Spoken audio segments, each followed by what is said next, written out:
All right, Sean Zattel, FightHype.com here with the former world champion, IBF champion of the world at 105 pounds. Never lost his title. Now he's up at 108 pounds trying to become the world champion again. January 2nd from Cowboy Stadium, taking on Felix Alvarado, the biggest puncher in the division, on the undercard of Ryan Garcia versus Luke Campbell. My man, DeeJay Kriel. What's going on, DJ?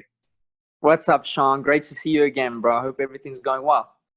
Everything's great, man. Would you say, you're taking on Felix Alvarado, a guy with 30 knockouts and 35 wins. That's very rare in these lower weight divisions. Would you say you're taking on the most dangerous guy in the world at 108 pounds? Definitely. I think he's the best champion there is.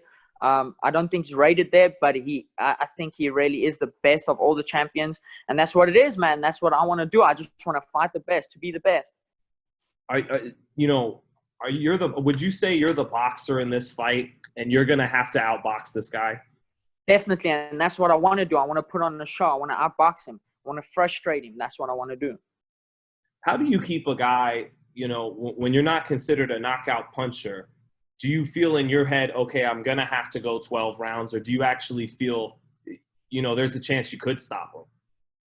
Well, that is what I want to do. I'd love to stop him, man. Listen, during training camp, I train hard for 12 rounds. So I make sure that I'm ready for 12 rounds if it does go the distance. But if anything, I want to make a statement and I want to stop him because that's going to be a good thing and be good publicity for me.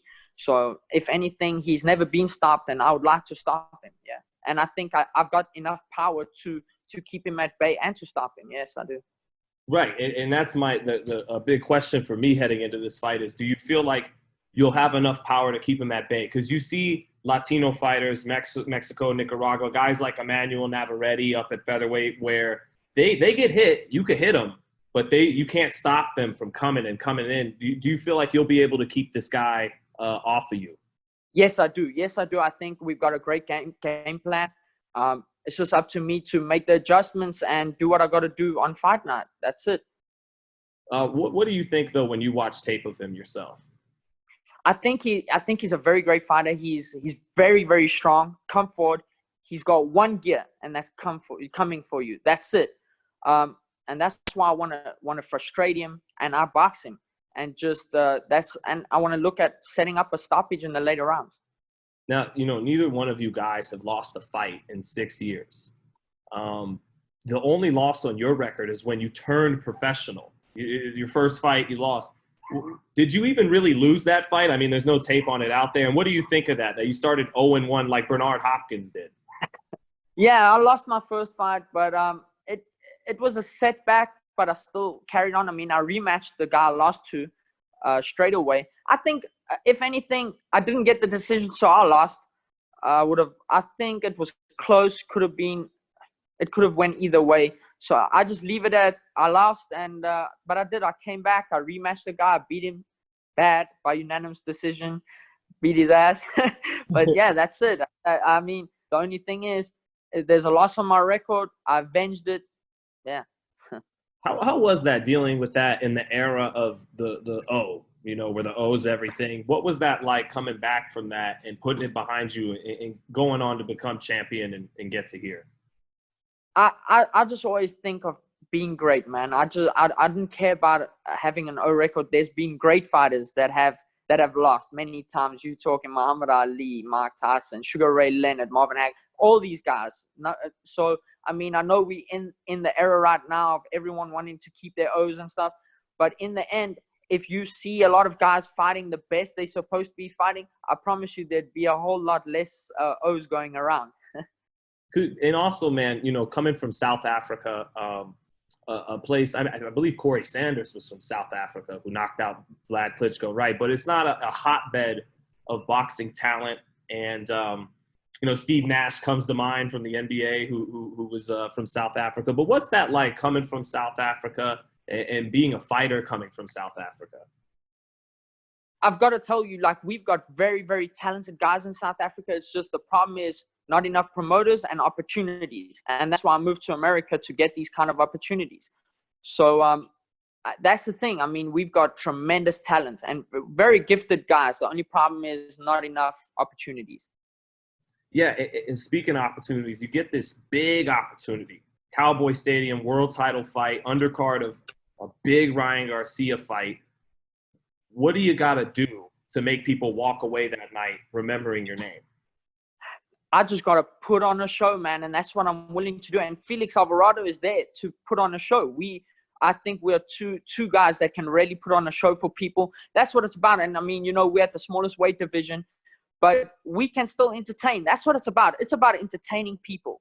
It's not about what weight you are or nothing like that. It's about if you can entertain people, people are going to want to watch you. Second to lowest weight division now, DJ. You moved up. Second to lowest. Second to lowest. Yeah.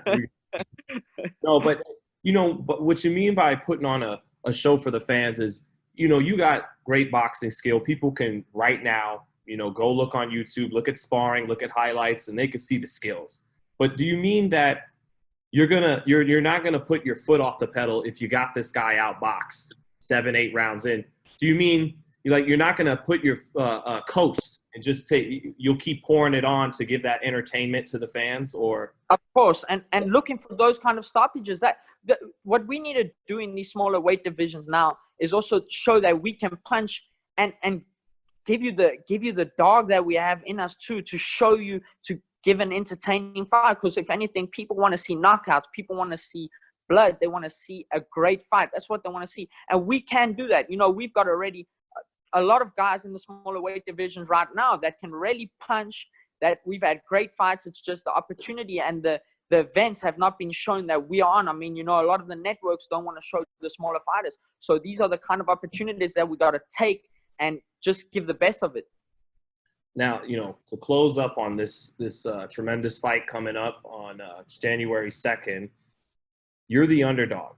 He's the books, they rank him as the favorite. He's the bigger puncher. He's a little bit of a bigger guy. Why do you pull it off January 2nd? What's your prediction for January 2nd? I pull it off because I'm just more skillful than him.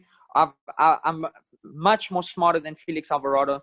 And if I stick to our game plan, come January 2nd, which I am going to, we'll come out victorious. I'm just going to make my adjustments, stick to the plan that we got going. And the difference between him and me is I think I wanted more. And I just got to show people. I just want to be great, man. And I think I've got that more than other people. It's just I wanted more. I cannot wait for that fight, DJ. Everybody has to have their asses in their seat well before the main event because of that fight. So I can't wait for it. But to move on real quick, I want to ask also, you train all the time in Bones Adams Gym. Great gym out in Las Vegas. Did you get to be around any of that Jake Paul training camp, you know, when he was in the gym? I'm actually training my home now, DLX Boxing in Vegas. Oh, okay. Right. So I do work out at Bones now and again. We got sparring stuff, and I'm actually working with Bones. But yeah, this is my new home. I'm in DLX Boxing, in Vegas. But yeah, I was around. I saw Jake Paul. Yeah, I did. I saw him 1 or 2 times. Yeah. Oh yeah, and DLX is a new gym out in Vegas I know about, and a lot of Lorenzo Simpson and Dennis Douglin and probably so many more guys have gone out there too, right? Yeah. There's been a lot of guys coming out to the gym. I mean, you know, Vegas is the hotspot of boxing. Everybody from all around the world come to Vegas. I mean, we've had a lot of guys stepping in. Yeah, great professional fighters. So yeah. But yeah, but you know, what was that like though, being around, you know, seeing Jake Paul in the gym? Did you think to yourself, damn, this guy's not bad? It's not you know, he may not have trained his whole life. I never watched him. I can't say because I never watched him sparring, never watched him box. Every time I got into the gym, I was about to leave because I didn't want to be around many people because of the COVID. So, I mean, when I spoke to him, he's not a bad guy, very cool.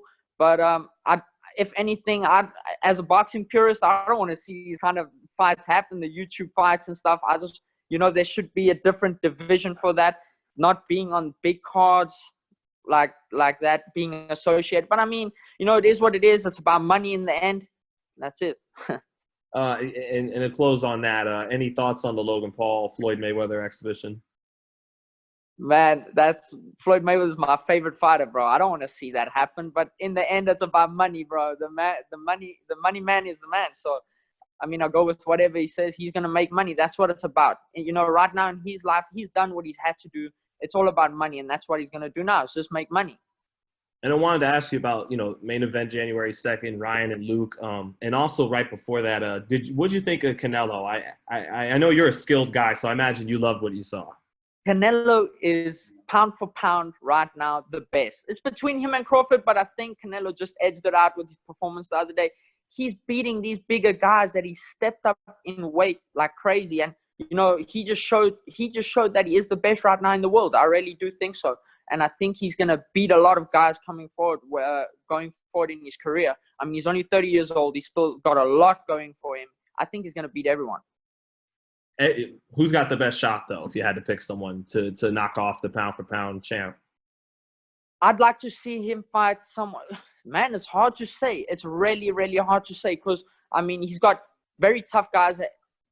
If anything, I'd like to see him fight Caleb Plant. Caleb Plant's very good, very skillful. That would be a good fight. David Benavidez, very strong, very big for the weight division. Who else? I'd like to see him fight the Charlo twins. But I really think he beats all these guys, man. I think he beats all of them. I think Caleb and Benavidez could give him his hardest fights. I think I might agree with that, too. Yeah. And he's not the biggest guy. He's not. He's small. He's small, bro.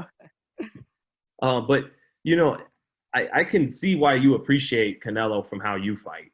And amazing. He's amazing. So skilled. He's got tremendous speed, power.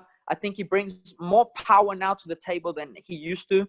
He's got to work on that, obviously, moving up in these divisions. Got to keep guys away from him, and his reflexes, everything has just grown with him. I think after the Floyd Mayweather fight, he got better. And better, right. So, and then, lastly, man, what are your thoughts? Are you going to be able to, should you win the world title that night, are you going to be able to make it back to your seat in time to watch the main event? Who do you think wins? Garcia versus not should. I'm going to win, bro. And then I'll go and watch Ryan Garcia versus Campbell. That's it. I'm going to be excited. I hope Ryan Garcia wins. I'm a fan of his, and he's just good for the sport right now also, So I hope Ryan Garcia wins, and hopefully I can watch it, yeah. There's a lot of talk for people who think Campbell can win this thing about his experience. But ultimately, do you think Garcia is just a better talent? I think a better talent, but don't write off Luke Campbell, man. He has got a lot of experience. He gave guys very hard fights, Linares, Lomachenko. So don't write him off. I just think Ryan Garcia is at that time in his life where he wants to just keep on winning and prove to people that he's very good. And that's it. I think he's gonna win. Decision or a stoppage at some point? What do you think? I think decision could be a stoppage, though. I think he could stop him. He's got tremendous power, tremendous timing. So I think he could stop him. But I actually think, stoppage maybe in the later rounds. Yeah. And lastly on Ryan, just interested to get your take. Is Ryan underrated because people look at the pretty face and they think he's a hype job, or is he overrated because of his social media? What do you think? How do you rate him? I don't think he's overrated at all. The kid's got very good talent, good speed, good power. He's got everything going for him, man. It's the same. It's the same as you would say in any other industry. You watch these young guys coming up. People are gonna hate on them. It just is what it is. Ryan Garcia is at the right time, and his followers and stuff are following because he is good. He is good. Yeah. So thanks so much, DJ. Man, he's going for the second world title in his life in a second division at only 25 years old, taking on the most dangerous guy in the 108-pound division. January 2nd on DAZN, Cowboy Stadium. Anything else, DJ? Two-time, two-division world champion. Tune into DAZN, man. Everybody come and watch us. Thank you. Thanks so much, brother.